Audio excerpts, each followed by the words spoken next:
बेटा यहाँ पे एक बाइनोमियल थ्योरम का क्वेश्चन है।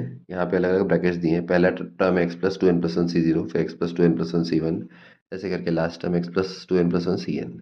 हमें निकालना क्या है, एक्स पावर एन का कोफिशिएंट ढूंढना है। अब यहाँ एन प्लस वन टर्म्स है। अगर मुझे एक्स प्लस टू एन का कोफिशिएंट चाहिए तो एन टर्म्स में से मैं एक्स लेता हूँ और बाकी में से कांस्टेंट लेता हूँ। जैसे इधर से इधर तक अगर एक्स लिया, पहले में से कांस्टेंट लिया तो two N plus one C zero आएगा। सेकेंड टर्म छोड़ के बाकी टर्म से एक्स लिया, यहाँ से कांस्टेंट लिया तो two N plus one C one आएगा। तो इस तरह से हम कोफिशिएंट्स लिखते जा रहे हैं। वो सारे टर्म्स में एक्स पावर एन बनेगा, तो एक बार two N plus one C zero आएगा, एक बार two N plus one C one आएगा, एक बार two N plus one C two आएगा, एक बार two N plus one C N आएगा। तो बेसिकली इस एक्सप्रेशन की वैल्यू हमको निकालनी है। अब इसको बोला एस।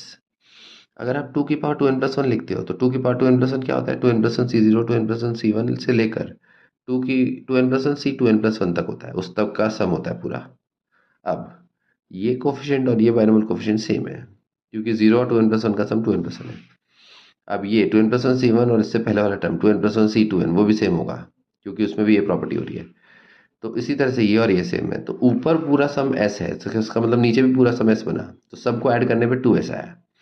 ये टू की power two N plus one के इक्वल है, टू से डिवाइड करेंगे तो आंसर क्या आता है, टू की पावर टू एन। ओके।